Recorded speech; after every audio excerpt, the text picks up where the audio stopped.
roll call, please. Yes, sir. Commissioner Bernuti, Present. Commissioner Goodwin-Dye, Present. Commissioner Griffiths, Here. Commissioner Gruber, Present. Commissioner Martin. Here. Commissioners Dr. Stevens-Gunn and Commissioner Willis are both excused, but we do have a quorum. Thank you. Are there any announcements and communications? None at this time. Oh, sorry, skip the agenda. Any comments on the agenda, or if not, looking for a motion to approve the agenda? To the chair. Motion to approve the May 28th Planning Commission agenda as provided. Second. All right, favorable motion on the agenda by Commissioner Martin, supported by Commissioner Bernuti. All in favor? Aye. All right, the agenda proceeds as written. First item is at 28610 Northwestern Highway. It's a site plan review, PSP 25-0003. Yes, sir. So, as you guys remember, last year, these guys were before you for an approval for a marijuana retailer. They're coming back now with some revisions to their site plan. They did a parking study and decided to add a little bit more parking. I know that that was a question by some of the commissioners when they came through last year about the number of parking spots that they didn't have. But essentially, it's at 28610 Northwestern Highway. It's already B3 general business, which is the only district that allows that type of use. And as I said, it's to revise a previously approved site plan to add parking. The hours of operation is 9 a.m. to 9 p.m. as stated in the ordinance, and they plan on having around 25 employees total. Current zoning and future land use, as I said, B3 general business, regional mixed use for future. Aerial of the site, you'll see the existing building to the, was that the east of the vacant site that they parceled off. This is the site plan and landscape plan that they have. Elevations, I don't believe those changed at all. You guys remember we had a back and forth with them about their facade, and they came back and improved it a little bit. East and west exterior elevations as well. Again, nothing's changing there. Same renderings. I'll invite the petitioner out to speak on the project. While he's coming up, I just wanted to point out that one of the reasons this had to come back to this body and couldn't be done administratively is there's a rule that if the approved parking changes by more than 10% up or down, it has to come back for site plan approval by this body. We can't approve it administratively. Okay. Just to make sure that there are any substantial changes. In this case, it was just like 9 spaces, but you could see if, like, say there was a shopping center that had 1,000 spaces, they just wanted to get rid of 100. That'd be probably a much more substantial change. But they did provide a parking study that kind of looked into the needs of similar facilities. It was done by a professional traffic engineer. And as was noted with the amount of staffing, this is more like a service use in that when you're inside getting service, it's like a one-on-one situation. So it's almost more like a salon than it is like regular retail, like an Old Navy where you'd have like one staff person for 10 customers. Here you're like mostly one-to-one, or even sometimes more than one-to-one if you count the backroom people, security folks, and that sort of thing. You could actually have more staff than customers on the site at any given time. So that's really kind of what was driving those numbers when you look at the parking analysis that was provided. All right. Could you give us your name and address for the record, and then anything you'd like to add? Yes, John McLeod, 313 Park Avenue, Detroit, Michigan. Thank you, Alex and Tom. I think we've covered this earlier in the previous meeting, earlier this month. And as Alex pointed out, the doctor who's not here with us tonight, she pointed out last year that this was probably going to be a problem for us. And after doing the traffic study, we did, definitely indicated that we needed a little bit more parking. So essentially that's what we did. We're still within our setbacks and our landscaping and all that kind of stuff. The only thing that changed is we just added those 9 parking spots. Okay. Thank you. Commission, any further comments or questions? Commissioner Martin? No questions at this time. Thank you. Commissioner Drew? No questions. Commissioner Goodwin? No questions. I don't have any questions. Planner Crode? Yeah, hey, John. Hi, Terry. I missed your presentation at the study meeting, and you have a professional traffic engineer that did the analysis, but I want to hear it just in your own words, because I know we had some back and forth about the need for extra parking. So maybe just for the record, tell us, based on your other facilities, why you're requesting this extra parking. Absolutely, yeah. So, I mean, really what it comes down to, and I think Tom pointed out very well, that the state laws mandate that it's a one-to-one interaction between a customer and an employee. So it's not like a traditional retail where you could have a sales floor full of customers and one or two employees that are just helping them as needed basis. So our staffing counts need to be a little bit higher. So imagine we have, let's say 6 bud tenders. Those are the people that are actually helping the customers.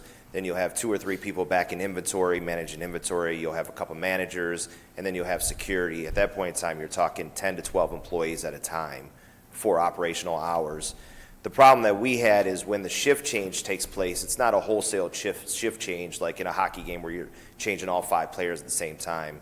So the change in hours with the shift change, it always ends up, no matter which way we tried to fit it, it just never worked out with the parking count that we had, whereas we would always we would be tight in parking. And we don't want to, stretch out into neighboring parcels or any of that kind of stuff or back out onto Northwestern Highway. So we just wanted to be really conscious that we are a self-contained site, and that's really what precipitated the need for this additional parking. So just again, through the chair, the reason I want to make sure that's stated on the record is we are trying to reduce impervious surface. This is the first time that we're going above the 20% maximum allowed. I do believe this was justified based on the traffic engineering. I don't want to set a precedent. I wanted to show that this is a unique situation that's backed up by the data to allow for the increase in parking. Thank you. Makes sense to me. Any further questions, Commissioner Martin? To the Planner Crow, can we expect the other 2 facilities we have to review their parking to see if they need additional parking? In both those other situations, they haven't come to us requesting additional parking, but they have adjacent parking lots that I believe they've been utilizing for employees. So there's no need. This is a standalone facility at this time. There may be future development, but if you think about the other 2 locations, they have large parking lots immediately adjacent to them. Now, whether they have a formal agreement or informal agreement, I know that their employees are parking immediately adjacent to, but off-site. Thank you. I just wanted to make sure that this wasn't something that we have to come from the other facilities. I didn't think so because of the way that their lots are located. But And I believe both of them have been open for at least 2 years. Yeah. Thank you very much. Okay, thank you, Commissioners. Yeah, I think we've done a really good job of arguing for less and less parking on very large expanses of asphalt around here. Taking a large vacant office building and building a building out front and proving that there's still enough parking. When you talk about 15 or 20 spaces, that can easily, 5 extra employees show up for work. That's full right there. So, that makes complete sense to me. With that, I'm looking for a recommendation from the Planning Department. Yes, sir. Planning Department recommends that PSP 25-0003, the site plan review by Cloud Opportunity for a revision to a previously approved site plan to build an adult-use marijuana retailer establishment at 28610 Northwestern Highway, be approved for the following reasons and with the following conditions. Based on site plan standards of appearance, compliance with zoning requirements, pedestrian circulation and access, site design characteristics, vehicular circulation and access, and with the following conditions, subject to special land use PSLU 24-0001, previously approved by City Council. The site plan and building shall be developed in accordance with the revised site plan prepared by NF Engineers dated April 14th, 2025. Also, the building and lighting plans dated April 16th, 2025 be followed.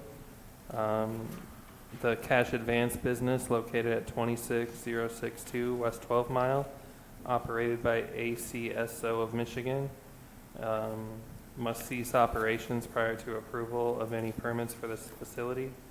This is due to the 1,500-foot exclusion buffer per the ordinance. Petitioners to implement the recommendations made by the Southfield Police Department in continuous compliance with all ordinances, codes, laws, statutes.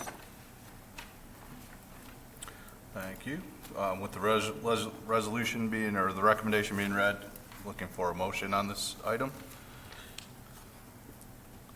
To the chair, Commissioner Martin. like to make a favorable, like to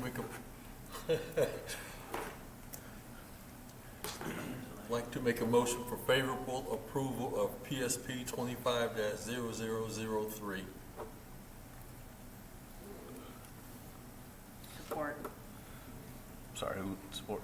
Oh, all right. So we've got a favorable motion for approval by Commissioner Martin, supported by Commissioner Goodwin-Dye. All in favor? Aye. Any opposed?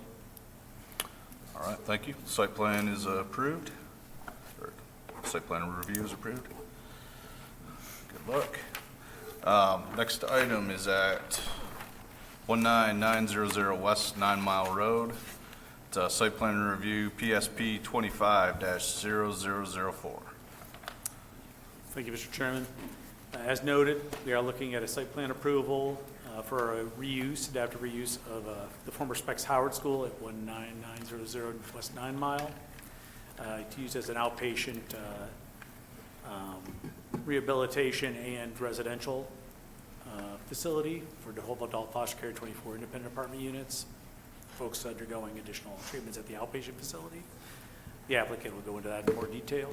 Permitted uses in the OS district that are included are general administrative professional offices, medical offices, including clinics and labs, and facilities for human care, such as hospitals, sanatoriums, convalescent, and nursing homes.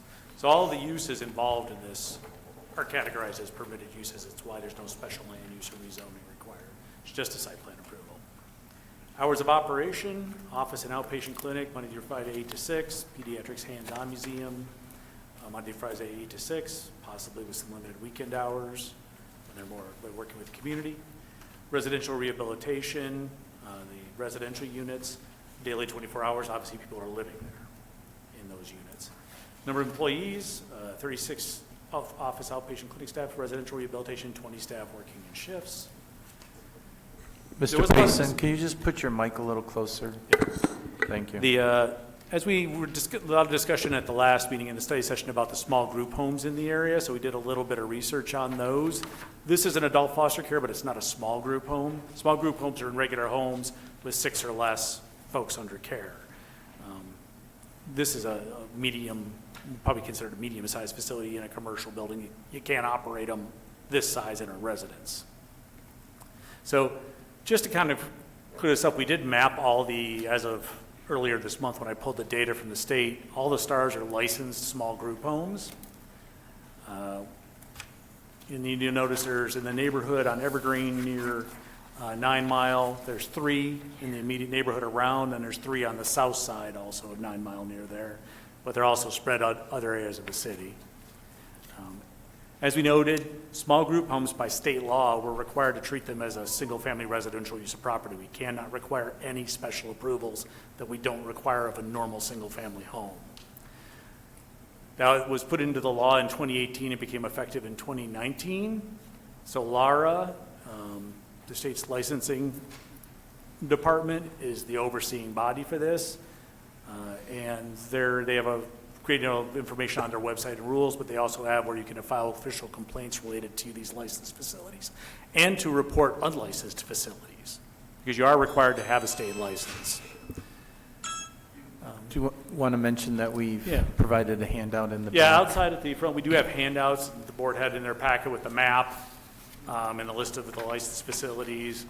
This information and like an additional MSU extension article that kind of goes into more detail about what these facilities are and how they operate and how the law works in relation to them.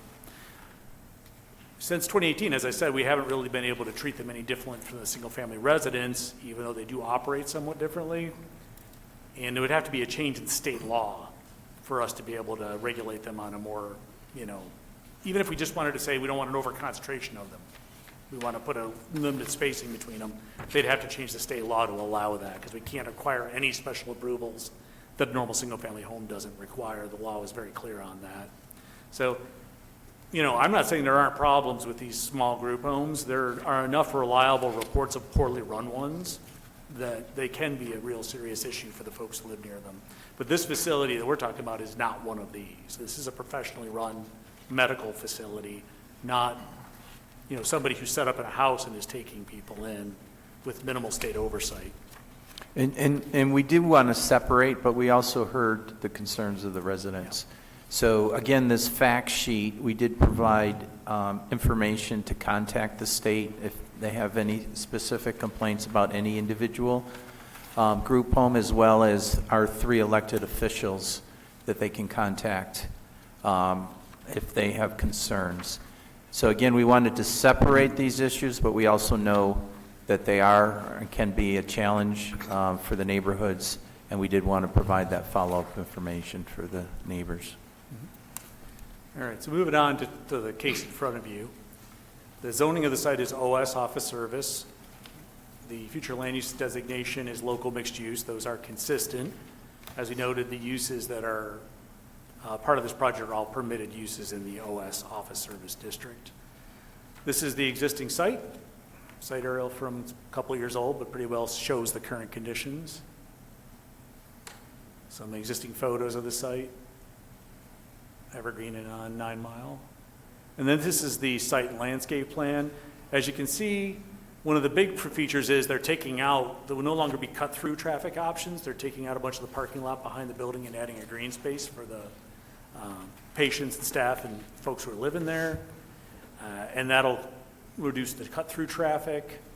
And then they're reconfiguring the parking lots to make them function better given the change of use, adding a playground outside for the pediatrics area, and some other, sports areas and other areas for folks who are undergoing therapy. First floor plan on the south end, so this is closer to 9 Mile. You can see the, like a main lobby on the south end there, and then another lobby coming off the parking lot, the main lobby over here. To the left side is mostly the pediatric area, and then when you get to the right side, is my understanding that's the adult therapy area. You can see the car in the middle there where they teach people how to deal with automobiles as they're recovering from physical, injuries and issues.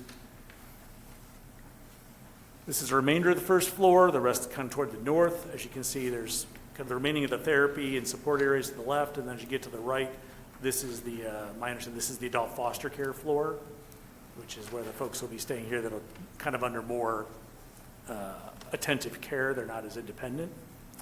And I'll let them kind of go through the details on that. I'm not an expert in that area. This is the second floor. As you can see on the south end, as you get closer to 9 Mile, it's administrative office and and different support professionals. And then as you get to the north end, it goes back to residential. One of the concerns that was stated was, because there's a home to the north, was about this being residential, was overviews into the house. There are no windows on that end of the building. And there are not intended to be any windows on that end of the building. So the north end of the building that faces that home has no windows on it and is not going to have any windows on it. So it will be no less private than it is now with regard to that.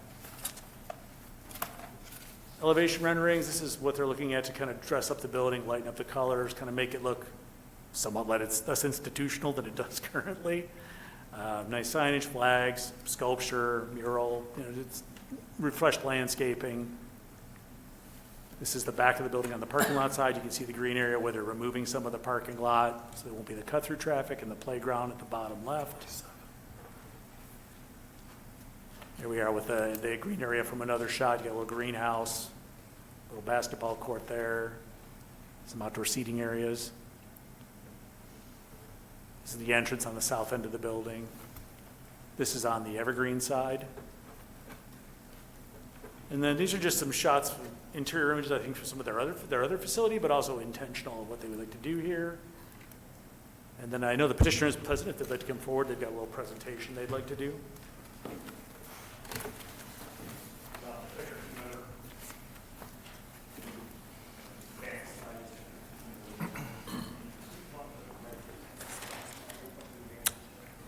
Thank you very much. My name's Nate Garden, 25900 Greenfield Road, in Oak Park, Michigan. I'm not sure whether or not I should just present or what the order is that the council would prefer. Yeah, go ahead and present, and then they can ask questions afterwards. Okay. I have really two parts to the presentation. We were here at the beginning of the month, and we heard some of the concerns from members of the community. We did draft a letter. If the council will permit me to read it, I can read the letter now. Yeah, I think that'd be helpful. And Perfect. So, excuse me one moment.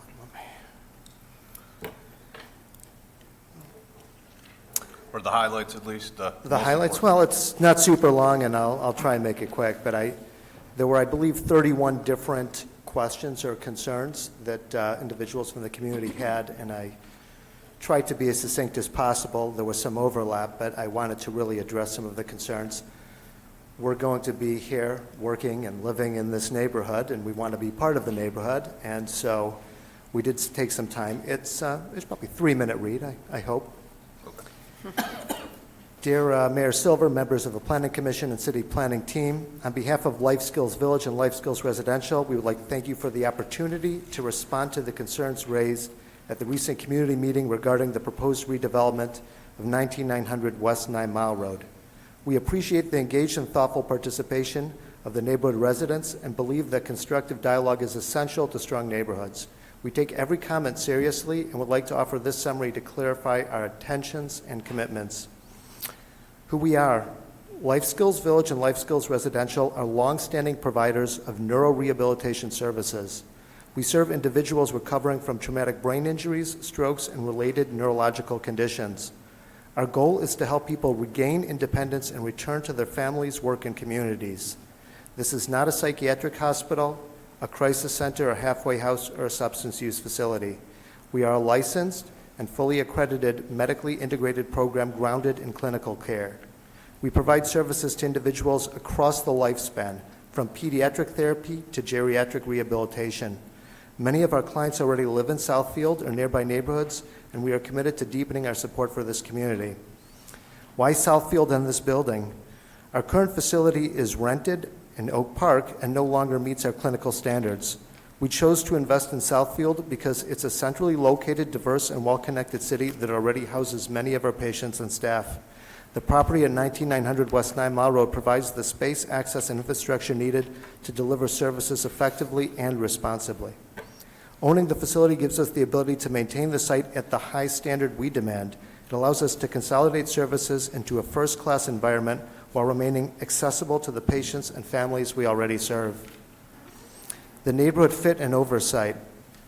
While a portion of our residential beds will be licensed under the adult foster care model, this is not a standard group home. Our residential program includes intensive therapeutic programming, daily schedules, and clinical oversight that far exceed the minimum AFC requirements. Residents are expected to participate in therapy and maintain conduct standards. If they are unable to do so, they are not appropriate for our programming. Our facility is staffed 24 hours a day by licensed and trained professionals. Residential support staff meet all LARA requirements and are provided with additional training specific to each resident's care plan. Our clinical staff include licensed therapists, nurses, behavior analysts, and many other providers, most whom have extensive experience in rehabilitation and healthcare. We have a zero-tolerance policy for staff substance use during business hours, and we have never had an incident of this kind at our Oak Park location. Traffic, parking, and noise. The building previously operated as a school and office, both of which generated higher levels of traffic than our program will. Our outpatient therapy program operates during normal business hours, and most transportation is provided by professional services with accountability standards. We are converting part of the current lot to green space, eliminating its use as a pass-through and softening the site for neighborhood integration. Parking is contained on-site and meets ordinance requirements. There will be no off-street overflow. Our facility will be compliant with all city regulations regarding lighting, noise, and refuse. Services do not generate amplified sound, and garbage will be collected regularly by licensed providers. As far as privacy and community respect, the building has been designed with privacy in mind. There are no windows planned on the north-facing side, which borders residential property. A block wall exists between the site and adjacent homes, and we are committed to using best efforts in design and landscaping to maintain respectful separation and reduce visual intrusion. Our goal is to integrate quietly and respectfully.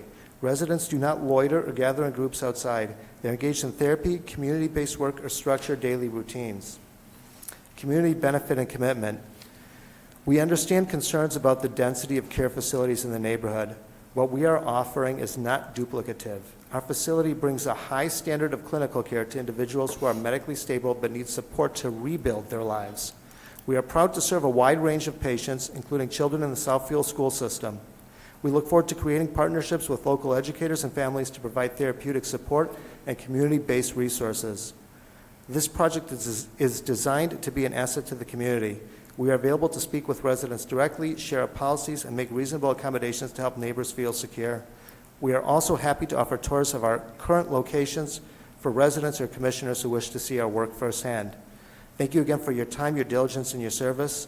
We look forward to working together to ensure this project enhances the safety, stability, and inclusiveness of the neighborhood. I have a very brief PowerPoint as well. Thank you. I think that was very helpful and informative, as you said. Thank you very much. This is just a brief. I know we're kind of looking at some pictures that the Planning Commission has already shared. So this is the plan. This is an overview of the site. Again, we are fully accredited with the Joint Commission on Accreditation facility. We have inpatient programming. We serve a vast variety from infants all the way to older adults.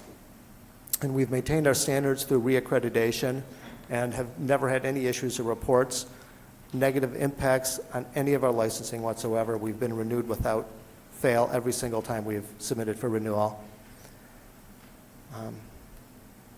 These are just some of the services. One of our speech therapists. One of our big, just to know where we are and headed, one of the biggest pushes that we have this year is working with older adults and neurodegenerative and neurocognitive disorder. And it's a campaign called More Time. It's promoting awareness. This is really what we're about, is providing quality of life for individuals and helping people maintain their independence in their own homes. Everything that we have is really to support that. More Time is our campaign to allow people to understand what therapies can really buy them more time when they have memory or neurocognitive disorders, and that's really a big part of who we are and the patients that we see every day. Pediatric therapy, this is a picture of one of our current pediatric therapy rooms. As you can see, it's centered on play. I think there may be another picture as well coming up. But in this facility, we're looking at about 3,000 to 5,000 square feet of pediatric space. So that's space for children with developmental disabilities. It's a much larger scale version of this interactive physical space, as well as a hands-on museum, aquarium type that will be immersive for kids so that they can get therapy and learn skills while still enjoying themselves and being engaged. And that's something we're very proud of. That's also something that we plan on opening up to schools in the community as well, with an educational curriculum to use. We have our annual family fun fair. It's our third annual one coming up this year. This is something that we've done for 2 years now in the city of Oak Park, and we're looking forward to hopefully doing it at Southfield as well. It's a big fair and festival. We like to be engaged with our communities. We have over 1,000 people show up the past 2 years, even though 1 year it was raining. We have health vendors. People can get information. The kids can have a good time. It's in the summer. It's just a great way for parents to find time or find something for their kids to do in the middle of the summer. We do it in August. It's something we hope to continue as well. There's some video here, and it's not necessarily playing, but these are some of the residential buildings that we operate in today, which is an apartment complex. The video is not playing, but we like serene, quiet spaces people rehabilitating are working hard every day, and noise is not their friend, so we try and have calm and peace. This is just another image, I think, that was presented before.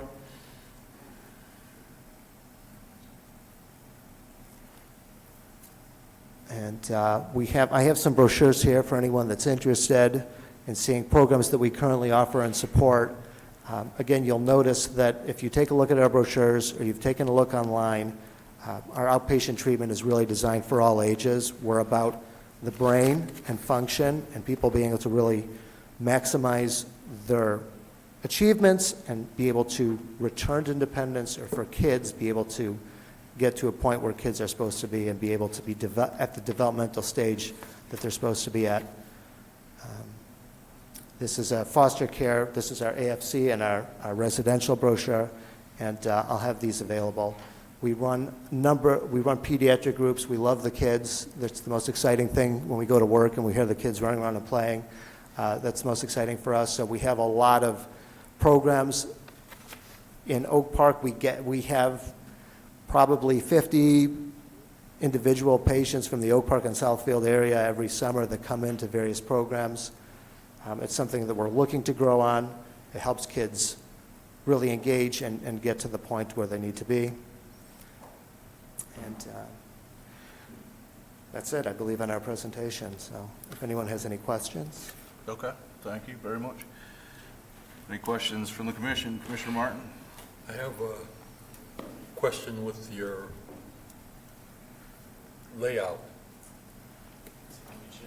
Can you pull up slide, I think it's 27, page 27? Page 27. Yeah. In the parking lot, you have the green space with the play area and that.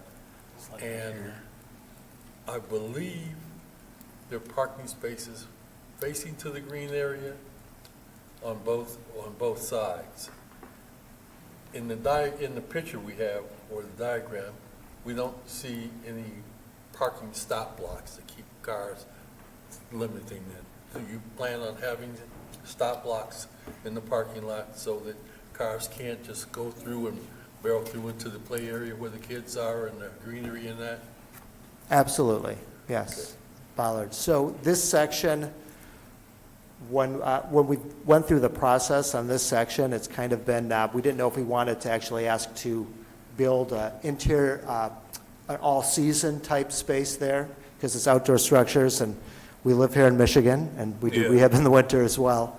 So I don't think it was, some of it was finalized, but I'm privileged to have our architect, Kevin Brandon, our landscape planner, Jim Eppink, and our builder, Evan Braun, are here today. And absolutely, I don't know that, we've talked about it, but I don't know it's on the plans right now, but bollards make perfect sense, absolutely. It looks like there's a 6-inch curb for much of it, except for where the drop curb happens at the ADA. Well, the reason I ask is if you look at the top right corner, you see parking spaces facing the southwest side. Mm-hmm. It looks like there's a small lip there to keep cars from coming through.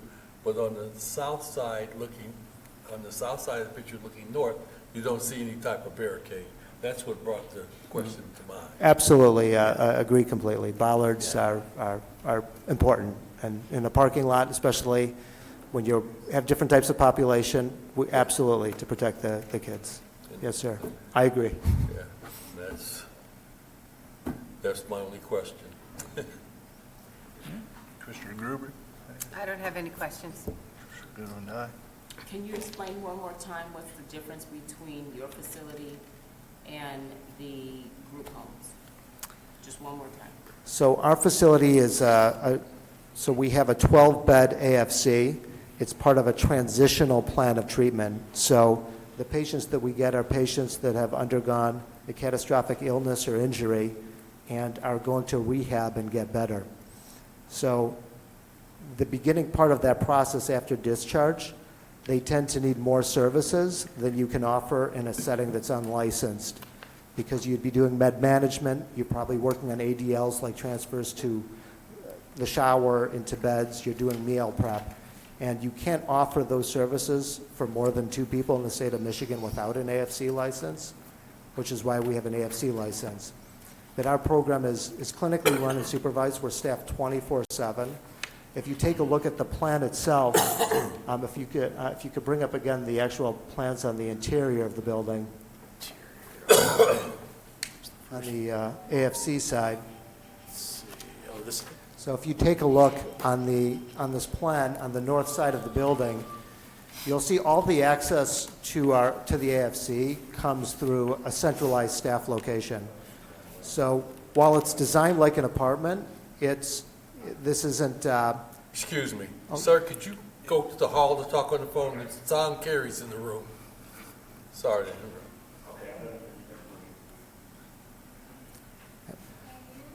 so Thank you. it's designed like an apartment. These are individuals that aren't in a nursing home or looking to be in a facility for the rest of their lives necessarily. But the staff stations are there. There's staff present 24/7 that's trained in the care of these individuals. The individuals in this home are not, the ones in the AFC by and large are not mobile to this extent that the rest of us in this room are mobile. So they may have orthopedic injuries, it may be brain injury or stroke, and they have paralysis in the side. These aren't individuals that can be alone in a building. I believe the group homes that they're discussing in the neighborhood are group homes for individuals with mental health issues that they need help to get through life every day, but they don't need help to get through life every minute. And by and large, the patients in our AFC homes need help almost every minute. These aren't individuals that would necessarily be able to get to a toilet without assistance and help. And so I think that's the main difference. So we're staffed to help with ADLs, activities of daily living, the basic ones, bathing, eating, dressing, toileting, medication, showering, hygiene.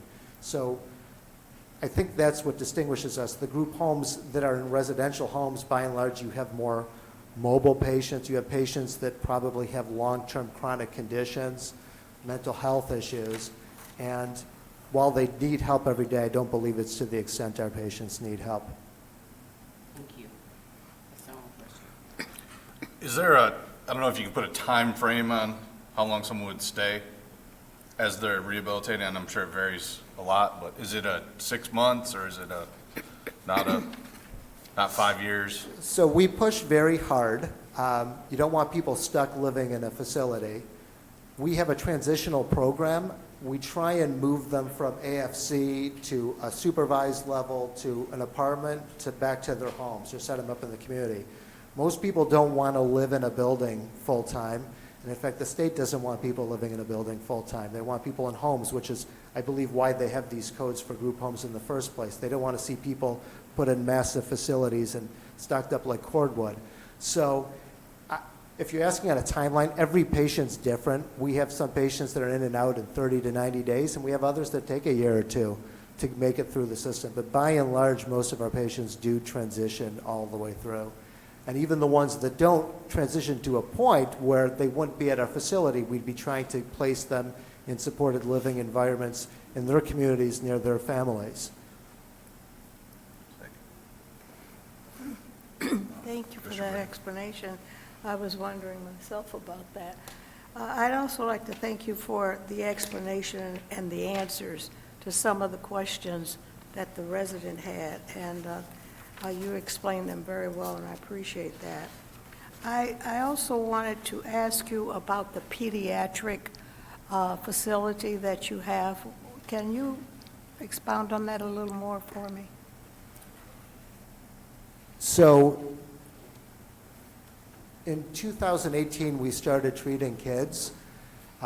We treat specific, mostly developmental delays, injuries. We treat some congenital impairments, so I know today you hear a lot more about autism and ABA therapies.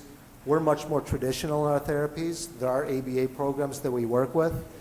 There are traditional therapeutic services like speech and language pathology for speech delays, memory delays, occupational therapy for functional physical therapy when it's physical delays or movement. And then also we have a therapy team for kids that are struggling with other emotional issues and whatnot in a traditional setting. So I think we're special in how we offer our services, but the medical and the therapeutic treatments we provide our traditional standard treatments that everyone is familiar with. And we're trying to provide that in an environment that's more ecologically valid. So as opposed to taking a 5-year-old and sitting in a room with 4 walls and a white paint and a desk and working on games and activities, the whole point with us is the movement and engaging in things that have a practical use every day. So the use of play therapies, things that kids are supposed to be doing every day. It's not necessarily natural to sit in a clinical hospital setting and get therapy as a kid for occupational therapy. It's hard to realize that and generalize that to their lives as kids playing in school. And the point of building out and doing the hands-on museum is to give them those experiences in those environments, working with everyday things, whether that be taking cereal out of a cabinet or working a cashier or working with tools or plumbing, experiences that kids are expected to be curious about, expected to be interested in, and things that most kids normally develop in naturally. And so we're trying to find this environment that really engages them. And being very frank and honest, I want something that doesn't just engage them, but impresses anyone that walks in the door. I think walking in and seeing a bunch of toys is impressive to some extent, but I want people to see a hands-on museum, an aquarium and fish. I want parents to be excited. I want doctors to be excited. I want school teachers, who are huge referral sources for us on developmental delays. I want them to be excited about it. This isn't the same thing. It may be the same therapies that are tried and trusted, but this is done in a different environment. We want kids engaged, because engaged kids and engaged parents mean quicker recovery time. And that, I think, is our primary goal with why we're developing out the pediatric program the way we are. Thank you. So you, in your Oak Park facility, you have all of these things now? So we have a really fun and exciting gym right now, which we plan on having as well. We don't have the hands-on component, but one of the pictures I show is kind of that gym. So there are climbing walls, there are swings, it's all inside. There's a billion toys. My 6-year-old was just in my office a couple hours ago before I came here. I was watching him, and he always wants to play in the room, but they were doing therapy in there at the time. It's hard to describe. It's an indoor playscape. I think. If I could, Tom, could you go to slide 31, please? Yeah. So there's a ball pit, there are slides. You're seeing just a part of the room. If you look around the room, there's a lot of activities in the room. This one's relatively small. It's only really meant to have 4 kids treating at one time in it, and realistically, we only treat with 2 or 3 at a time because of the spatial constraints that we have. We're trying to treat a lot more children than that. We have a high demand for it. It's a fun space. It looks kind of like if you've ever been to a kid's party at one of these Jamber gyms and things like that. It looks like that sort of space. In fact, we get asked frequently by patients' families if we can host parties there. But yes, that is operational Oak Park, and I would certainly encourage you to come and take a look. Yeah, I would like to tour it. Absolutely. Thank you, that's all. Leonard Crowe, do you have anything to add? I don't have anything else. I believe they have addressed all the concerns and issues that were raised at our study meeting. Okay. I know there was a lot of questions. They've explained a lot of the things today. I know there was public comment at the previous meetings. Just, can I get a show of hands if there's any people that are looking to speak on this item? We don't typically do this, but we've got a few. So you can entertain, though, this isn't a public hearing, you can entertain the public comment. The only thing I would ask is that if your question was previously raised and answered, not to repeat the same thing over and over again, but we can give, many of you came out on a work night and the weather isn't great, so we do want to give you an opportunity to raise some last questions that we can hopefully address tonight. Yeah, I think that's important because this is so unique of a project. There's obviously a lot of questions on it. If you wouldn't mind, I'll step back for a second. We're going to take public comments, even though this isn't a traditional public hearing. If you could come up to the front in an orderly fashion, keep your comments to 3 minutes and under. Start with your name and address for the record, and please proceed. Sure. Good evening. My name is Tanya Allen. I live at 23231 Maple Ridge Drive. I was here at our original meeting that we had. So really, this is a phenomenal program that's going forth, that they're trying to get going forth in our community. And as I stated before, my only concern was about the extended, the AFC facilities or the rooms. So I know Mr. Payson said something about in regards to this is different. This particular AFC is different from the others, which reside in our area. And with that just being said, I just want to say that although you all see that it's different, how can anybody guarantee that it won't operate in some of the same fashion? That was one. Also, two, on the back wall that's adjacent to the residence, I'm a part of the executive board in our neighborhood association, and a couple of them residents wanted to know about a 6-foot wall for more privacy, although, you know, I know it has its own design, but that was a concern of some of the neighbors. Also, too, with the construction, we were wondering how the timeline would be for that, how long, making sure that the construction people are making sure that they are keeping the time, that they're starting construction, that it's not disruptive and noisy for the residents. Also, too, when it was brought up in regards to the gentleman that was just speaking, he was saying that, you know, the residents need quietness. I know that this is 9 Mile and Evergreen, and that's still a busy intersection, so I don't know how much quiet. It is a quiet neighborhood, but still it is a busy intersection, so just to be mindful of that. And also, too, we did send letters to our council. We sent letters to the mayor, and pretty much this is a go. They want this. The city wants this, the mayor wants this, the council wants this. So I think this is just us voicing our concerns. I don't think anything is going to be done because they already said that this area is cited for this type of plan. So with that understanding, I know that this will probably go forward. But just so you all know where we are as a community and how we feel about it. Thank you. Thank you for your comments. Next, please, name and address. How you doing? My name is Byron Webb. I live at 23200 Evergreen. Can we go back to that slide number 27? Just make the mic close to your mouth. It's a little hard to hear.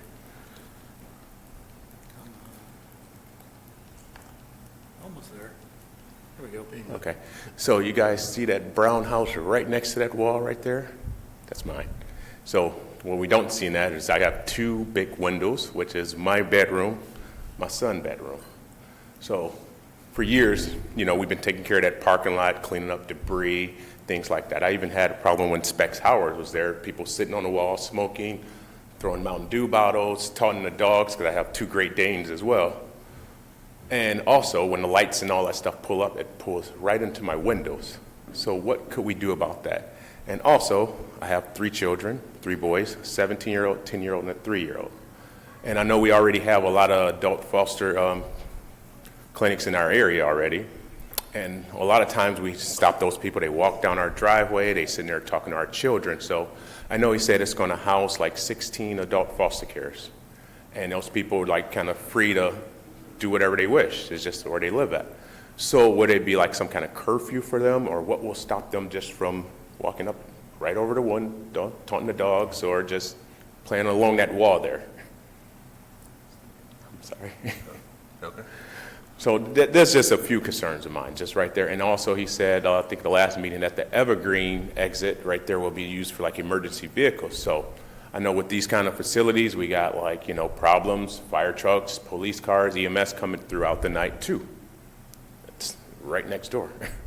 So that's my only concern. I think what you guys are doing is really great, good idea. I just have the concerns about those few items. Okay. Thank you. Thank you. Thank you.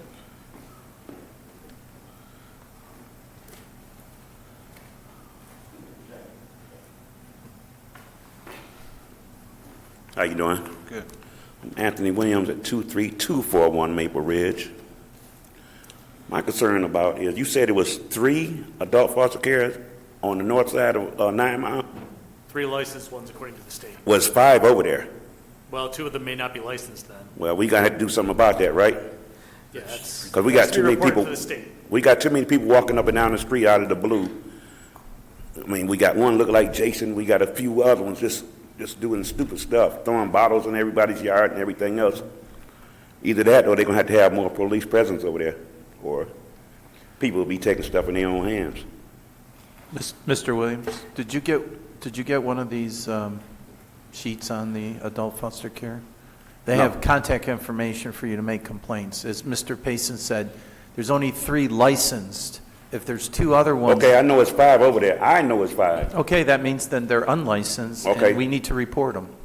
Okay, well, So we can assist, but I do want to give you this. You have to give us an address, and we'll make the reports as well as you. okay. Yep, and I see a few more police cars every now and then, okay? Thank you. Thank you. Thank you. Name and address, please. Vincent Maxwell, 23425 Lee Baker Drive, Southfield. Can you speak close to the mic, please? Vincent Maxwell, 23425 Lee Baker Drive, Southfield. That's good. I have a question regarding why didn't he locate his facility in Northfield where he lives? Why all the time in Southfield, I live on Lee Baker. There got to be at least 10 group homes on my street.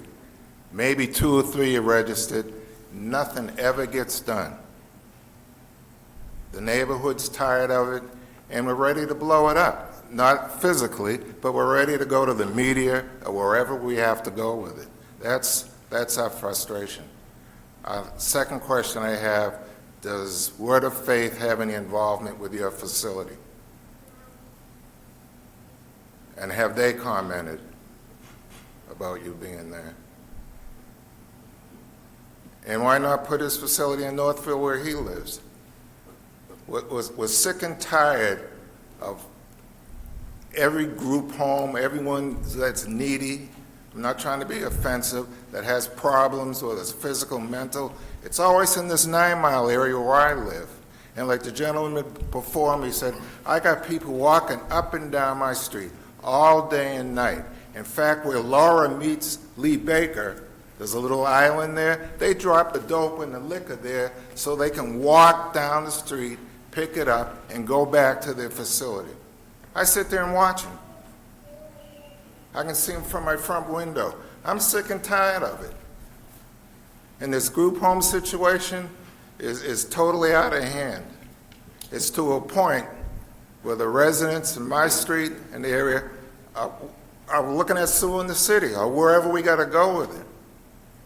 My daughter, bless her soul, is legal counsel for a worldwide corporation. And she's offered to help us, and with her connections, it'll be on the media, don't get me wrong, it will be there. And I'm just tired of people coming to our neighborhood with all kinds of people that have problems. I feel bad that they have problems, but why there? You live in Northfield? Did you look in Northfield to put this facility in Northfield? I'm tired of it. Thank you. Mr. Maxwell, there's a sheet there with contact information if you would like to make a complaint, Yeah, I because have a sheet. it's run by the state. The state regulates these Yeah, group homes. I'm on that case. I've spoken, Okay, but We hear you. enough is enough. and we want to help, but the best thing that the neighborhood could do is to contact that office and contact your elected representatives. They don't do shit. Oh, Well, excuse my French. They, I've spoken to them. Apologize. I've spoken to them. Nothing gets done. They tell me their hands are tied. I'm just telling you, for someone that sits here for 40 years, and you get enough people making legitimate, reasonable complaints, you'll get some movement. So that's why we're asking the entire neighborhood to individually contact them. I actually ran into 2 of our state elected officials and shared your concerns last weekend. So, And what's going to come of it? well, legislation that can change these things, but it takes a number of people to make legitimate, reasonable complaints to get some movement. We're going on years and years. I understand. And I've spoken with the mayor. Ken and I are friends. I consider us friends. And it's out of hand. And they all have good intentions, and they make their presentation, and then a short period of time, it all heads south. And then we're stuck with all the problems. Just in the last year, we've had guys fall out on people's front lawns. We had a gentleman And enter a lady's we home. understand that, and I don't want to take up everyone else's time, but I just want to share our frustration I hear with you. any kind of facility in our area. Put the damn thing in Northfield. Thank you. Okay. Thank you for the public comments. Let's go back to. so if I could, Nate, I wrote down a few. Yeah, please. We'll try to address all of them. I believe you already answered why you chose Southfield, because of the need in your current clients. Right. I'm from Oak Park myself, and one of my partners is from Southfield. One of them graduated from Southfield, lives in Farmington Hills. So we are all local, and we currently run services in the area. I live in this area. Okay. There was 2 comments regarding the screening wall.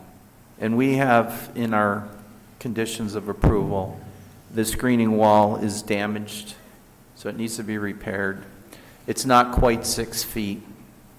And we would like to, if the Planning Commission decides to favorably approve this, work with you about adding an additional 1 to 2 feet screening on the wall to get it up to at least that 6 feet. That will help with some of the loitering, the noise, the light, and so forth. So the brick wall, I was out there this week looking at the site again. I actually observed a post office truck cutting through the parking lot. And I've seen some of the garbage and debris. So I'm hopeful that you'll work with us on just adding an extension to the top of the wall that's appropriate and repairing the wall.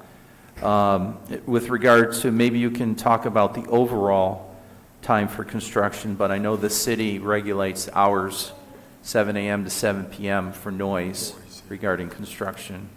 And then you would need a permit to operate outside of those hours or on weekends.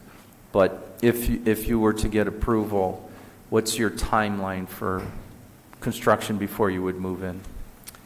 Well, I think one of the benefits is we're converting an existing building, so there won't be the need for the foundational work and the exterior work. Most of the work that's going to take place after they secure the outside and redo the facade is all on the interior of the building, which should hopefully help mitigate the noise. It's an existing building already, so we're not destroying anything outside of pulling up the parking lot and repaving the parking lot, which should hopefully be a fairly short. So just roughly in months, you're talking? So I'm a pessimist, so I'm assuming it will probably take 12 to 15 months. There's a gentleman sitting behind me who says he can do it in 10. Okay. So Definitely 15. Now, with regards to the noise, are you going to be doing any soundproofing inside to reduce the traffic noise from 9 and Evergreen for your residents? And yes, absolutely. Okay. Soundproofing is very important to us. okay. The lighting, we've commented on the photometrics that you can't exceed 2-foot candles at the property line, and all lights have to be shielded and directed downward. I believe that we talked previously for your outdoor use of your facility, you'd be turning the lights off other than for security lighting at a certain time at night? Correct, yes. Okay. And then there were some comments about the existing adult foster care, which we've provided information. Mr. Payson and myself will look into if there's any unregulated, unlicensed foster care. If the neighbors would provide us with the addresses, we can at least follow up on that. But other than that, I believe that addresses all the comments, unless you heard something else that I didn't take a note on. Obviously, we can't talk about other cities and other properties that aren't before us for approval or, other rules that we're not here to enforce. Right. We did speak, again, that any one of us could need a facility like this. We're one accident, one traumatic health issue away from using this. We know we have a growing older adult population in the city. We are higher than the county average, higher than the state of Michigan, and higher than the nation as far as older adults. Although we did hear that they provide services from pediatrics to older adults. There is a growing need for all types of medical facilities to service our population. And what we are also, being on this planning commission, as you know, we're always looking for adaptive reuse. This is a permitted use on a facility that's been vacated for several years. And again, driving through the site last week, there's a number of windows boarded up and things happening there when it's not occupied.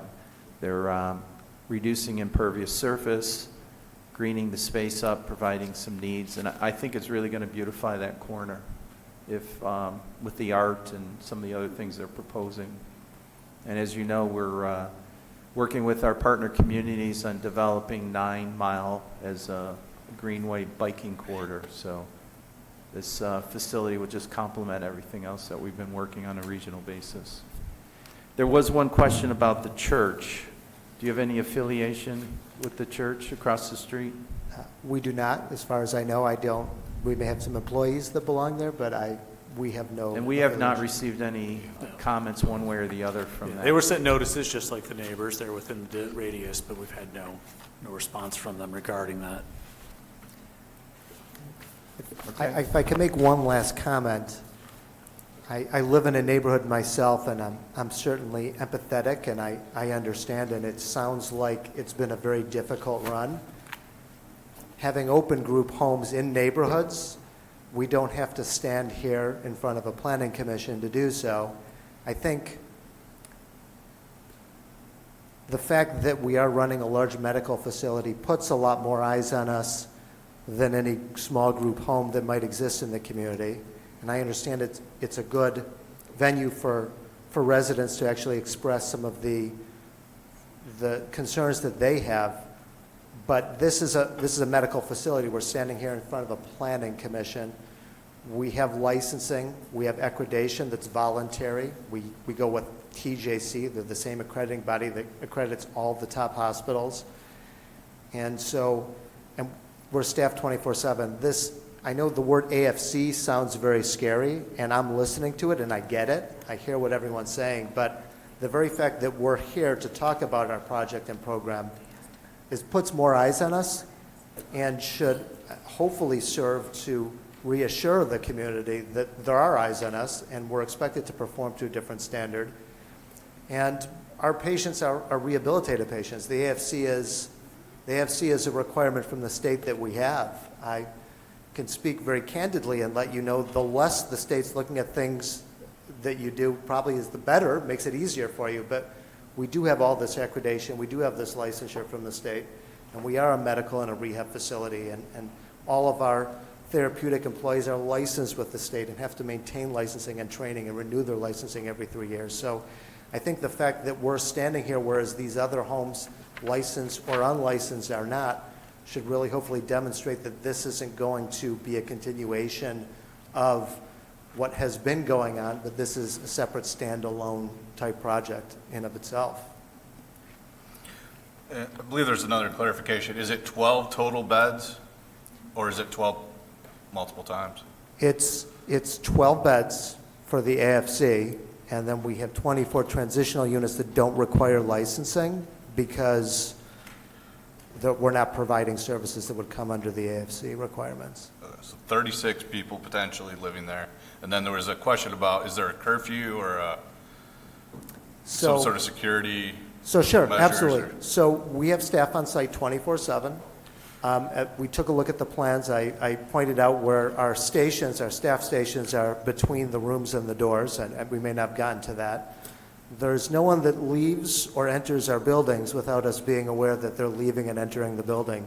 If someone is in distress or having difficulty, that's our job, that's what we're paid to do, that's what we're licensed to do, is to intervene in those cases.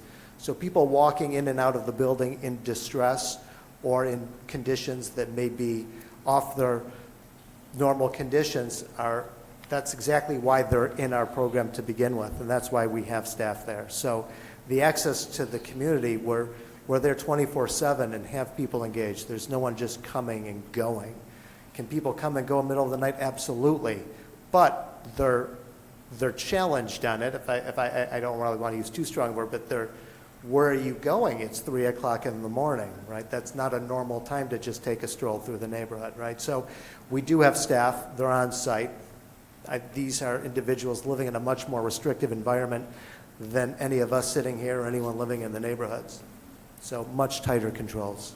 I think you mentioned that the residents are also more restrictive in their ability to do things like that. Certainly, the ones in the AFC, if they're the types of patients that if you see them wandering in the community, chances are the news is already there because we've done a pretty bad job, right? These are individuals that need assistance every day, and that's what we're there to provide for. They don't have the capacity to be out and fending for themselves in the community. I think that was most of the questions. Concerns were obviously heard and broadcast on TV. Mr. Martin? Your proposed hours of operation, in your proposed hours, you have possible limited weekend hours. Right, so our pediatric programming in the winter when kids are in school, between the hours of 9 and 2 p.m., it's hard to make space for kids to get therapy. And so a lot of our pediatric therapists will have extend evening hours and potentially some weekend hours, but it's a much lighter operation over the weekend. Do they need to specify? Okay. Thank you, yes. This is not a special land use. Yeah, okay. We asked them to provide that so we have an idea of volumes and people And coming then and the going. 24-hour Yeah. daily, yeah, okay, thank you. You're welcome. No further questions. Okay. I think that's a lot of questions, a lot of clarifications. Is there a recommendation from the planning department? Just give me a second to get there. It's at the end of the, there we go. So Tom, when you get to that one about the wall, Yeah. I just want to make a recommended additional comment. Yeah, as we are, staff is recommending approval of PSB 25004, site plan review request, to renovate and reuse the vacant building at 19900 West 9 Mile for rehabilitation and residential component, 12 adult foster care, 24 transitional independent apartment units. Those are all permitted uses. The site plan review standards that were relevant to the review were appearance, coordination with adjacent sites, compliance with zoning requirements, no waivers being required from the zoning board, pedestrian circulation and access, privacy, screening, site design characteristics, site lighting, vehicular circulation and access. The resolution is based on the documents, facts, representations, stipulations submitted with the application and put on the record here at the hearing. And the conditions that are recommended are site and building to be developed consistent with the revised plan set prepared by BMK Design and Planning, Kieft Engineering, and J. Epic Partners dated May 16, 2025.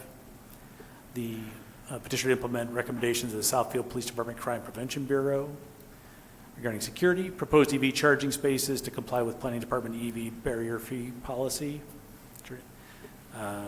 Should they decide to put those in, there was some discussion, but if they go in, they've got to comply with that. Continuous compliance with all applicable ordinance, codes, laws, statutes, work all are to be performed under plans, permits, and inspections approved by the city of Southfield. And then the screening walls, we had the recommendation to be repaired where they're in poor and deterior condition, but also I think to make modifications. Right, working with the planning if you department. could put an additional requirement that the applicant will work with the planning department for additional screening height, and I've got some ideas that we can work on. That, especially the one to the neighbor immediately to the north. Yeah. He does a great job with his property. We hear his concerns. I believe the existing wall is about 5 feet. It's and then 5.5, it's not quite 6. It's not quite 6. And I have some ideas that are cost-effective, but also would be attractive, and it will reduce some of the concerns that have been raised by the neighbors. So I'd ask that that be an additional condition of approval, should you So the screen walls to be approve this. repaired, where in pretty good condition, and modified to achieve the 6-foot screening. Well, I don't want to say 6, but per the city planner. Okay, put a city planner. Okay, It's thank a you. modified tweak on that one. That this is a site plan review, so we're looking for a recommendation for approval with the conditions stated just now for PTZA, I'm skipping ahead, PSP, because it is a site plan, PSP 25-0004. Do we have a motion?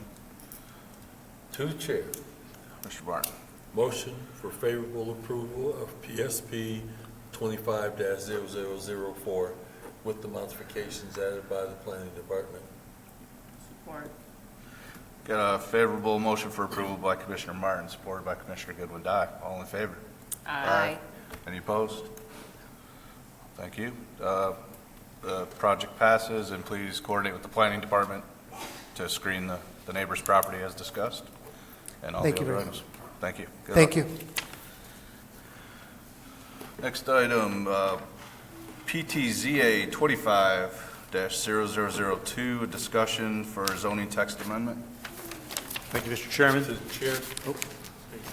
Can I suggest we give the people, since people are clearing the auditorium, give a few minutes so we're not disturbed with the conversations? Yeah, please continue all your conversations out in the lobby if you could, because all the sound comes directly to my microphone up here.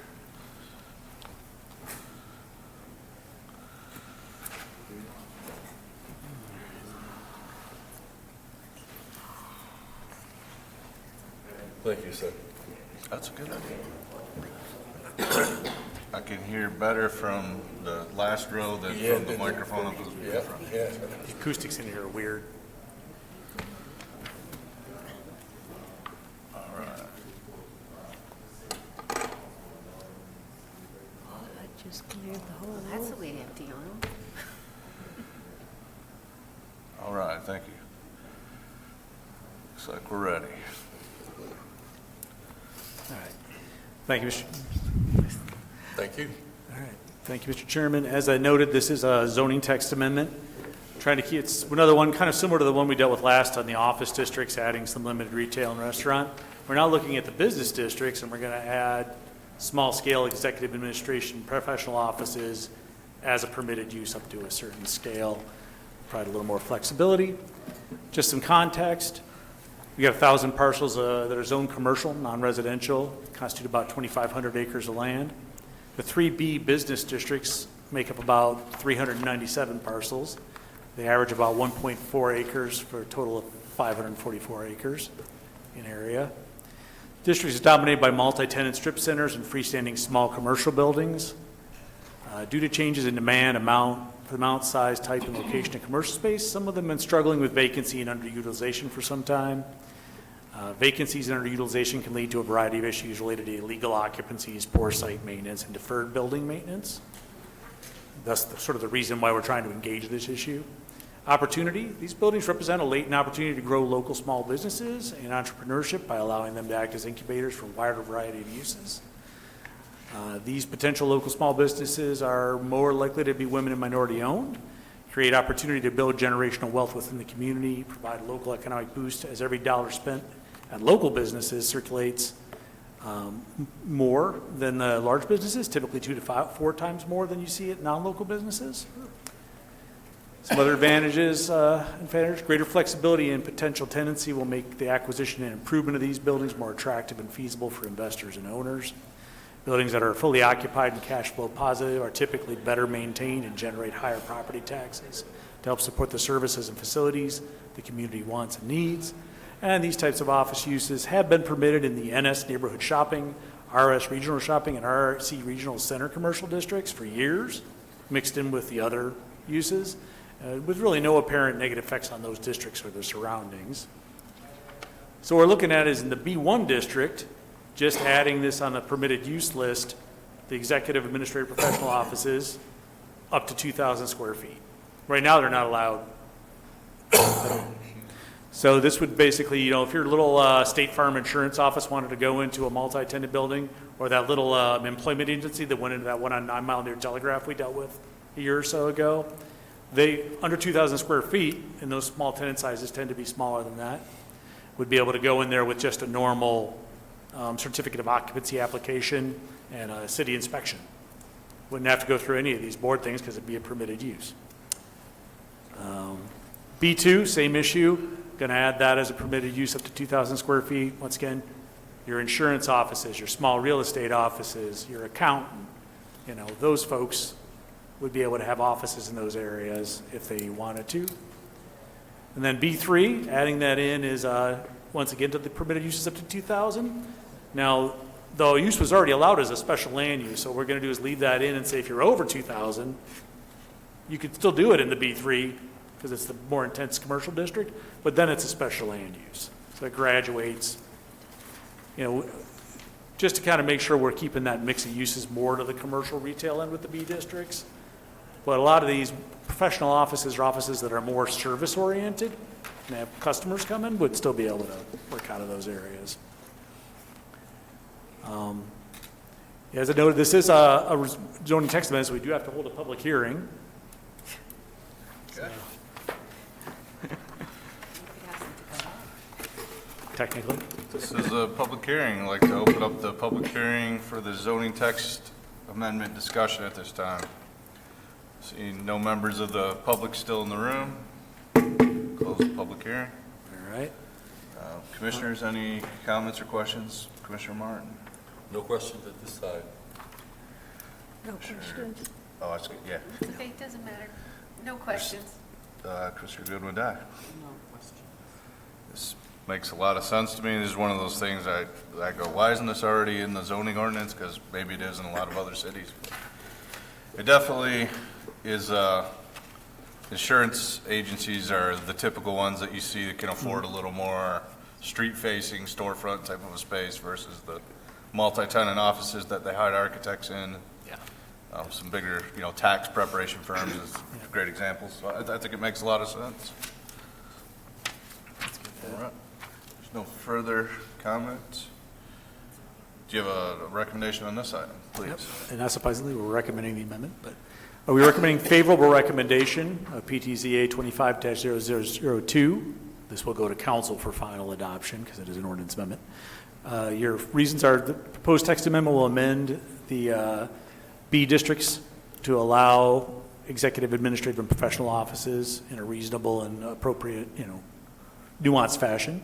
Amendment will provide for flexible use of existing B1, B2, P3 zone buildings to promote renovation and adaptive reuse of structures consistent with the goals and objectives of the community master plan.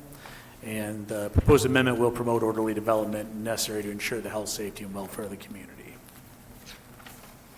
So that last one's kind of a boilerplate you put on the end of every text amendment, because if it doesn't do those things, you shouldn't be doing it. Motion. Commissioner I have Martin? a question. Okay.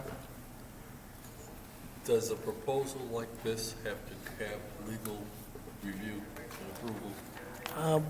I always have Dawn look at it, our city attorney, just to make sure we're not stepping over. But this one's a pretty straightforward modification to a use list. There's really nothing that we're doing here that would be considered. If anything, we're loosening up the rules and becoming more flexible, not becoming tighter.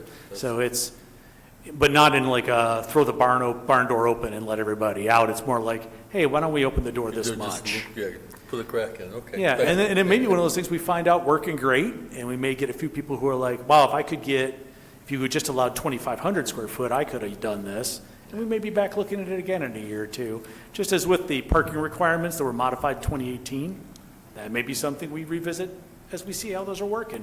But as we're seeing the outlot development and some more flexible reuse, it's good. These ordinances are meant to evolve with the needs of the community and as the community matures. The same rules that worked when you were building out don't generally work when your buildings now need to be refreshed. Also, markets change, economies change, technology changes. It's good to revisit the ordinances regularly so you don't have to do major overhauls and you can make smaller modifications to right the ship like these. There are some bigger things we got to do, like to change the way the site plan review's done, discussions we're going to have about ADUs, some other things that require a little bit more policy modification. But some of these, they come up and you're like, I don't know why we can't say yes to certain things. And this allows us to say yes to a few more things that we previously had to say no to. But Mr. Martin, the city attorney is either reviews or aware of all of our Oh, yeah. zoning amendments. Thank you. Sometimes they do a deeper dive. Yeah, it's, But there are many steps that lead up to the council meeting, and they're involved in every step. Yep. Yeah, if Thank they, you. they Yeah, have a it's a- chance to get at us at an earlier level, but, and when, anything we think's gonna become legally an issue, like, we definitely bring the city attorney early on that discussion. Because we don't wanna put you in an awkward, or the council in an awkward situation in terms of, litigation, if we can avoid it. thank you. I just wanted to make sure that, and this is here now, but in essence, I'm looking at when we do the zoning Yeah, amendments, it's we need to. routinely reviewed by the Yeah. city attorney, and ultimately, when it's adopted, it's subject to the city attorney's has final to go through. approval. Yeah, okay, thank you. And we, if not weekly, sometimes daily, we have conversations with the city attorney's office. Yeah. Any additional Thank you. questions? Nope. Looking for a motion on this item? To the chair, I'd like to make a motion for approval of PTZA 25-0002. That'd be a motion for favorable recommendation. Favorable recommendation, thank you. Support. We got a motion for favorable recommendation by Commissioner Bernuti, supported by Commissioner Goodwin Dye. All in favor? Aye. Any opposed? All right, that was for PTZA 25-0002, favorable recommendation is approved. Thank you. Thank you. Meeting minutes from April 9th and April 30th, 2025. To the chair, Commissioner Martin. motion to approve the minutes of April 9th study meeting and the April 30th regular meeting of the planning commission. I'll second that. Got a favorable motion to approve the minutes by Commissioner Martin, supported by Commissioner Bernuti. All in favor? Aye. Any opposed? None. All right. Minutes pass. Did you have anyone sign up for the public comment? I did not. Still out there. Do, It's still See the out there, sheet. but yeah, just officially, we gotta call off their names. Okay. they're still out there. Yeah. Now they're all getting along. They're still here. They're all getting along now. They're laughing. Well, hopefully they're That's a talking, good sign. hopefully they're talking to each other instead of at each other. Yeah. Baby walking. Little kid's still He here. said if everybody who spoke would call or write a letter, Yeah. they could make the change. They took a Yeah, that petition was good for through you. their neighborhood and had people sign it and send it to every rep. They would get some action. That's why I encourage That's why you have. Thank you. We'll talk after. Do you want me to read everyone's name? Just read them all. Okay. So this is the public comment section of the meeting. We already took additional comments earlier, but we had these members sign up: Anthony Williams, Tricia Cunningham, Jennifer Barker, Byron Webb, A.V. Cropt, and Good luck with that. it looks like G.L.A. Liggins. Seeing none present, close the public comment. We do provide this to our paralegal who. Transcriptionist, yeah. Transcriptions, so those that spoke, that match up with the names, they have that information. We have council item updates today. Yep, we had, last council meeting, which I believe was the 19th. We had 3 items approved. The 27050 Losser Road Gas Station, Service Station rebuild was approved. The 25826 Southfield Road, addition of the carryout to the existing gas station was approved. And the OS District Retail Restaurant Amendment was also approved. So all 3 items that you referred to council were all approved. I don't know if there was anything else in that council meeting that, Not that I recall. okay. I think there was the estoppel agreement for the Northland project was approved, giving the developer some additional time for financing. All right. Miscellaneous? Miscellaneous. Next meeting is June 4th, 2025, which is next Wednesday. I'll get your packets out tomorrow for that meeting.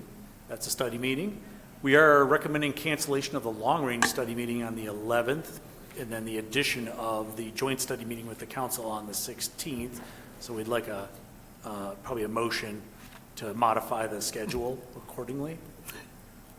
To the chair, I'd like to make a motion that we cancel the long-range study meeting scheduled for June the 11th and replace that with the joint meeting of the City Council and the Planning Commission June 16th in our planning, in our meeting agendas. I'll second that. Okay. Got a motion to cancel a meeting and add a meeting by Commissioner Martin, second by Commissioner Bernuni. All in favor? Aye. Any opposed? Thank you. Okay. And then you want to discuss the recommended? Yep. In your packet was a draft agenda for the June 16th joint meeting. I just wanted to, before we kind of finalize this and send it to council for them to also tweak, we wanted to get your feedback on this. Right now, we've basically got the call to order, the roll calls for the two bodies, kind of roundtable introductions again, and then items for discussion, the evolving housing options, because we do want to bring that discussion forward this year, probably later in the year, so that maybe it doesn't go to council till after the election, just to be, so it doesn't become a hot button. But we got accessory dwelling units, tiny homes. I mean, we're getting calls about and inquiries about accessory dwelling units fairly regularly. Like it's maybe weekly, maybe it's a couple times a month though, easily. I keep a list of people since I started that have called. Can you describe what those are? Just give me an idea. I'm sorry. Yeah, like what's an example? Yeah, like an Accessory dwelling. accessory dwelling unit, like you have, let's say you put a shipping container out in your yard, it don't have to be a shipping container, but you make a little home. Tiny for house. Your college son. So what's the difference between that and a tiny house? Well, okay, so. The tiny homes could be, Tiny don't house have to be can be accessory to a accessory. main house. A tiny Yeah. house could just be a small house on a lot. So typically, especially back east, you have a detached garage, an old carriage Yeah, house. Right. That could be converted to an apartment to rent, or a mother-in-law apartment is what's a common name, Okay. right? Yeah. But there's still a principal single-family unit Right. with the detached accessory dwelling unit. Oh, A tiny house home, doesn't need. a tiny home is what it says. It's maybe a 400 to 600 square foot principal single-family use. They could be clustered. You could have several tiny homes, but it's usually just for one family, one person Okay, unit. yeah. And that could be on a single lot. So a tiny home could be an accessory dwelling unit Right. if it's on a That's what lot I with a was regular thinking. house. That's why I didn't Yeah, it could understand the be, difference, but- then, okay. Yeah, but then we also get into the 1 to But 4 it would unit. be less than the minimum required square footage for a house. Correct. by Because I think in zoning. most of the Right. districts, we require at least 1,000 or 1,100 or 1,200 square foot, depending on which Okay. district you're in. And those are bigger than, tiny homes typically cap out around 600 square feet. Yeah, That's 400 to Right. 650. And they can be moved, too. Some can, Yeah. yeah. Okay, thank you. Aren't those called mobile homes? So, Yeah. and then also on here, we got the 1 to 4 unit buildings, your Yeah. duplexes, tris and quads. Like a lot of states now and other areas are actually making those just normal permitted uses. In single family, that hasn't been Michigan yet, but like, as we found out with the duplexes that Habitat did, they fit in okay, they're fine. It's just, for like when the other gentleman who tried to get the duplex thing approved, it becomes very highly uncertain when that level of, like, instead of approving where they're allowed and setting rules for them, we do them all as one-off exceptions where it becomes a fight with the neighborhood every time. So it's a question of whether or not maybe we should just define some good rules for those and allow them without them becoming this special land use football situation. or not, like, that's a discussion, right? Is that something the community wants to So do? we just had that rezoning that's going to be coming back for site plan approval. Yeah, the Bush Street townhomes. Bush Street, how many units was that? 6. 6. So that's another unique. Yeah, that would fall we into the don't next see a lot category, the of missing those. middle. Yeah. And that's kind of that missing middle. Yeah, so that'd be the next one, missing middle housing, 5 to 16 dwelling units, so that's what that Bush Street one's gonna be. And then, also just the office building, hotel reuse as residential is another thing we're seeing. We see a lot more of the hotels getting converted. It turns out offices are harder to convert. Because of the ceiling height and the plumbing requirements. Yeah. In New York, they're doing that all over I know. the place. It's amazing. Yeah, the land values I've in been New York are there. so high, though. It's- Yeah. Yep. And the other one we have it on here, because it's been kind of the woodland and tree preservation ordinance was adopted, I think, in the 90s, and it's got a lot of difficult, odd provisions, and it's sucks up a lot of time for what looks like minimal gain. And we just want to kind of talk about that. Yeah, issue. we average 175 permits per year. That's outside of site plan review. These are single-family homes that want to take a couple trees down, either for new construction or existing. We don't collect any fees. There's a lot of hand-holding. A lot of other communities exempt single-family homes and tree removals under an acre.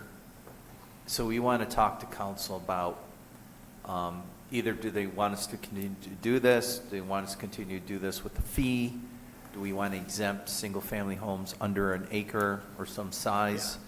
Do we want to focus more on woodland preservation and less on individual tree Is this just new preservation? construction? No. This is like if I want to take a dead tree down. Well, not a dead tree because there are exemptions. If your tree's dead, dangerous, or about, to cause injury, you can take that down. Yep. We're talking about a lot of times where you have a perfectly healthy tree in your lawn and you don't want to rake leaves anymore. And you want to just cut that tree down. And we have that all the time. We more often than not, that's a reason why someone wants to take the tree down. Yeah. Yeah. Because they don't want to maintain it. And so we know the benefits of trees. Yeah. And we will investigate, and then we say, okay, if you do want to take this healthy oak tree of a certain size, you have to replace it with 5 other trees. You either plant them on the site or you put in money into our tree trust fund, and then we'll plant them in the parks or rights of way. But we know the value of the trees, and we just don't want people cutting them down because We're talking healthy trees. Okay. for the most part. And there's exemptions for storm damaged trees or trees that are causing damage to your house or foundation or are dead. And Or again, interfering with utilities? right. If it's an imminent danger, you can just take it down. But if there's not an imminent danger, we'd like to just come out and verify that what you're telling us is true. But that takes a lot of time. And we want to make sure it's done safely. And that's the other thing. We do know of people who try to take trees down by themselves or get weekend warriors that are unlicensed and uninsured. And unfortunately, there was a young man that was electrocuted because an electrical wires. He worked for another arborist, but he tried to do some work on his own. We know of examples where people try taking trees down on their own and the tree falls on the neighbor's house or car or into the street. So we want to make sure that tree removal companies are licensed and insured. So that there's some protections in there because it's a dangerous job. Mm-hmm. And so there are some good things, but as Mr. Payson has indicated, the woodlands ordinance was really to preserve large acreage of woods, and it's devolved into individual single-family homes and removal of trees. And I don't think that was the original intent, and that's why we want some clarification from council. So if we have time, we'd like to talk about it. If not, we're going to bring it to probably the legislative committee and then a further study with the council. But if we have the opportunity to at least talk about it jointly, that's what we'd like to do. One of the things I'd like to suggest is there are a lot of old-growth trees in Southfield, and a lot of trees have life expectancies, and a lot of these trees are old, and it takes a small storm to make them dangerous. And we need to look at, okay, how old is this tree, and is it at an age where it's gonna die soon? And, you know, there's certain circumstances. The tree next door to me was a marker tree, it's 70 foot tall, got struck by lightning twice. Arborist said, fine, it's fine. I said it was fine until the guy next door was sitting on the toilet and a 6-inch branch came through the ceiling. You know, you gotta look at things, and they're not paying enough attention to it when they do. And we have to make sure that we're doing it so it's safe for the citizens too. And then there's a lot of volunteer trees. Birds poop out the seeds and they grow into the fence, and then those are usually the utility quarters that cause problems later. We're not talking about that, and utility companies can come in and maintain and cut those trees down that could be dangerous. We're talking mostly individual trees on single-family lots. The tree's got to be at least 6-inch diameter to even be regulated under this ordinance. And then the landmark trees tend to be, on average, 18 inches in diameter or larger. There are some species that become landmark at a smaller size because they don't get that big. But typically, 18 inches is kind of the cutoff for when things become landmark trees. And that's where you're like, if you take down a landmark tree, you're going to lose a substantial amount of your local canopy. You know, you're just going to lose that shade and that. And trees, they intercept a lot of storm water. They do a lot of cooling effect that you don't get in more urban areas. There's like there's a lot of like value in what trees provide you, but there's a kind of a trade-off of like how much can we, and there's been some recent court cases too where in Michigan the government has to do a better job of proving the legitimate community interest to regulate individual trees on individual people's residential properties. Because we're a strong landowner rights state, so you really have to make a stronger case. Now, for a woodland, particularly if it's in a wetland area, we can probably make that case pretty easily. An individual maple that may be 80 years old on somebody's front yard, compelling government interest on that might be a little harder to prove. So that's where it's getting also, there's just been some case law recently. Canton had its tree ordinance pretty much struck down and they had to rewrite it. So they're in the process of doing that. So there's been some recent cases that also have made us question, you know, like how we do this. Also, we've been only charging $300 a tree for replacements. It's costing us $600 to plant trees. So that number's way off. So yeah, there's just a lot of parts of that ordinance. There's an appeal process that's really strange because if it's not part of a site plan approval and people want to remove trees, they can do a separate tree permit. Because it's not part of a site plan approval, we have to do a direct mailing to everybody abutting the property. And they've got, I think, 30 or there's like 60 days to respond. And then another 15 And then days. if the city planner, having received a response, decides to approve the permit, we have to give them a notice that the permit's going to be approved and give them 60 days to appeal to the council. That comes up, it's like this dual appeal process. It really should be, application comes in, we review it for the ordinance, make a determination, and perhaps we inform the neighbors that the determination is going to be made and the tree permit's going to be issued and they have X amount of time to appeal it. Not kind of appeal then appeal, just one appeal would be probably the better way. It's a lot of paperwork to like make all that happen, and I don't think we've actually not ended up issuing them the permit in the end anyway. And then the ordinance gives the city planner the responsibility for tree removals on private property. Gives the park superintendent responsibility for tree removals on parkland, and gives the city engineer responsibility for tree removals in the rights of way. So there's also a lot of overlapping jurisdiction. Yeah, it's an unusual, I think that ordinance really could be streamlined and probably modernized. Your document on trees removal, published it for the subdivision and sent it out to everybody. Yeah. So We did have a technical assistance that reviewed our ordinance a few years ago and increased the tree replacement and lowered the threshold for tree removals. And that was more of a green initiative and sustainability than it was what are the legal rights and the practicality of enforcing this ordinance. Yeah. So it's time for us to review it. But the real reason those are two that, as long as you agree, we'll leave them on, because those are two that the planning department really kind of wanted to see moved forward. But we also wanted to see if there were any other additional topics this body wanted added to the agenda. And, you know, that was important to get your input on that as well. So are there any thoughts on any other, like, planning or zoning issues that you would like to see discussed? Yes. All right. I keep hearing about the Star Theater, what's going on with that. We need to do something about notification.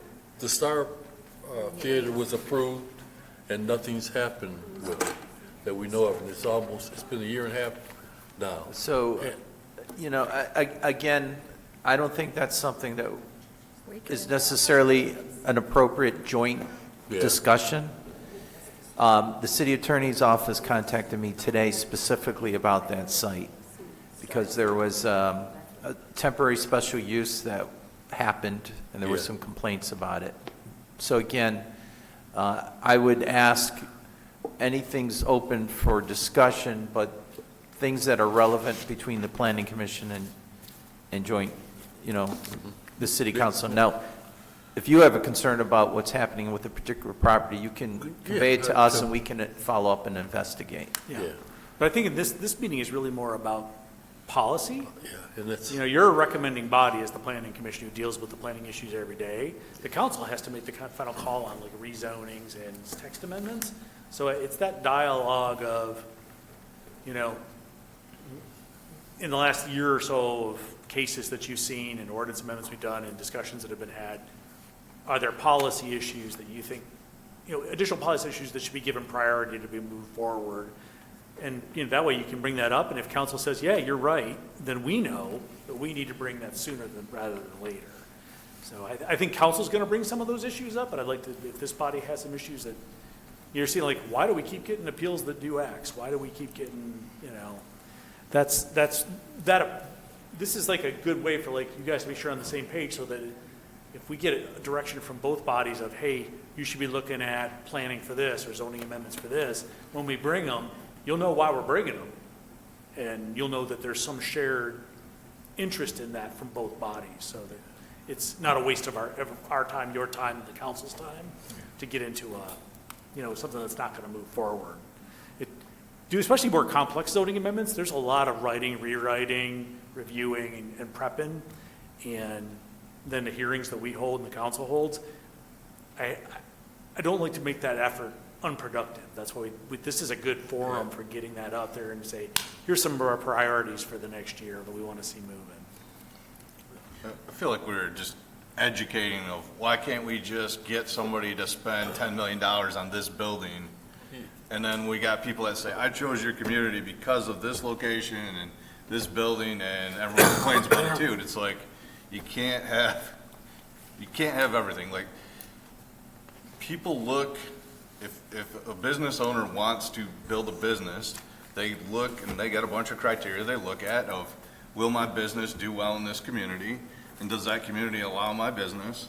And that's who they're going to pursue. I mean, I think our zoning ordinance is flexible and open, especially with all these adaptive reuse zoning. So in the last 10, 15 years, the changes we made to allow redevelopment is huge. And there was like an education piece to the last meeting, I think, that we had on that. But you can't just say, take your money and buy this person's property that's not for sale and put your business there. Yeah. It's just not how it works. Like, Yeah, and it's allowed here, and it's. And to your point, we get asked often, why can't you just get a number of five-star restaurants? which one do you own? And what I try to also explain to your point is most businesses are looking at traffic count and household income. If you don't meet those two criteria, unless you heavily subsidize them, they're not going to come to a certain location. And everyone needs to understand that. Now, is the process easy to go through? Are you redevelopment ready? Do you have a city commission staff and council that are willing to work with you? Because if you get a bad reputation, like some communities, then you're less like, you don't even know who's not coming to you because they just don't come. So creating flexibility that's reasonable, streamlining the process like we've done by eliminating a month for straight site plan review. And I'm sure maybe we'll get some feedback on, what have we been, 6-8 months now that you've had site plan? Site plan approval. You know, this was one of the first ones where we had some more robust discussion with the neighborhood, and hopefully we try to get in front of it by educating the neighborhood and also letting the council know that, hey, we had 30 people show up at this one study session about this one project, so they're not caught off guard. Because that's what part of what we sold is that we're knocking off a month, we're knocking off 2 meetings for businesses that are paying their consultants to attend. We're taking some of the heat for the elected officials, and we're still making sure that it complies with the ordinance and regulations they ultimately adopt. So maybe some of that will come up, but I think it's important for us to meet on a regular basis. Tom and I do the best we can to we started sharing what happens at the council. We're sharing now that helps. all the agendas and information we're sharing with the council on what's on the planning commission, and we try to keep everybody as informed as possible. Yeah, We could add an item on there that's just basically a discussion of sort of more development, both residential and commercial, development, redevelopment, reuse approaches or improvements that could be considered. And maybe there's a dialogue to be had, at least on that item of, we've made some improvements, what further, there's always more that you could do, of course. And what, if anybody's thoughts, that might be a good dialogue to have. It's just like, what, now that we've done these couple of minor amendments, is there some other things that would be, because I know that it's not just businesses, like we would like more residential development too. How do they like the changes to the site approval? Yeah. Yeah, how does that work for them? Yeah, that's a great change, and like some of these other things we're doing, and if there's more of that sort of thing people would like to see, then, we're game to work at it. We're trying to work on streamlining, we take our applications electronically now, instead of having, 12 sets of paper turned in. We're getting back to people using, more responsive through email, or not review letters go out, they can check status of their reviews online. That's all, modernization we're doing. So it's moving in the right direction. It's just, there's always more you could do. And sometimes a lot of these were brought up, these were cases that we've dealt with since I got here. I'm like, oh yeah, that little employment agency probably should have been able to go into that strip mall without a special land use. It wasn't that big of a deal. It was 1,000 square feet of unleased space that they would lease for that purpose, for their outward facing operations. And I was like, oh, and when it was here, the planning commission asked, why are we making this a special land use? Council asked the same question, and I went, well, if I got both bodies asking me that, maybe I ought to look at that, right? And that's where we looked at, that made me think about the OS buildings that I see vacant when I'm moving around the city and we're doing inspections and dealing with ones that have issues. I was like, we need to be more flexible on a lot of this stuff. Mixed use is not, it's actually can be more robust. It doesn't have to be a weakness. It doesn't have to be a problem. If you go back to the roots of zoning where you think about you're preventing common or obvious nuisances from occurring, and that's why you do it, if you go back to that first principle, it's okay, why are we limiting that use? Well, sometimes this happens. Well, how about we just limit that thing from happening instead of limiting all the other uses? It's that approach. It's kind of going back to that first principle of, yeah, we don't want to damage anybody else by allowing things, but maybe there's more nuanced ways to manage that than just prohibiting things. So that is an interesting dialogue, and you really got to kind of think your way through it and discuss it. I could add that, that general topic onto the agenda, if that's something the more, residential and business development flexibility or flexibility tools. We've done some good stuff. What are we going to build on next? I think that's that's always a good discussion to have. So I think there's options there. This stuff takes time. It's why isn't that project done yet that we approved a year ago? That's nobody's goal to spend all this money with design, get it approved, and not get it open and actually make money the way they were trying to do it. But it's I've got projects I've been involved in for years and we keep making it smaller and smaller, and it's still, sometimes finances just don't work on projects. And it's unfortunate. It's they always want to build it as fast as they can. It's just the reality of getting millions of dollars or even hundreds of thousands together is difficult. That's why I think these mixed uses have always been so important, because buildings are so expensive and staff is so expensive. And if you can have like a shared office part that now you don't need two separate buildings and two separate maintenances, and then, you know, with something like that has insurance payments and things like that, that might fund something that wouldn't normally make economic sense. And if it's under one roof, it really happens, you know, it really works out well. But then it's something that hasn't been done before, which is why it isn't just defined in the zoning ordinance. So And to your point, a lot of development needs the approval before they can get the financing. yeah, And then financing changes. And then you have external forces like tariffs or supply chain or material shortages or labor shortages or interest rate or That's all COVID. anyone talks about is like, I can't sign a contract, you know, you got to sign a contract Yeah. now. Or And those are all out of our control. yeah. And sometimes we drive by, I might drive by a site for a year, see no activity. I take a couple days off, I come back and somebody broke Yeah. ground. So we don't know that until they request an inspection for a temporary or final C of O sometimes. Yeah. So I think we got a good start here. Yeah. And obviously, there's going to be some free flow discussion.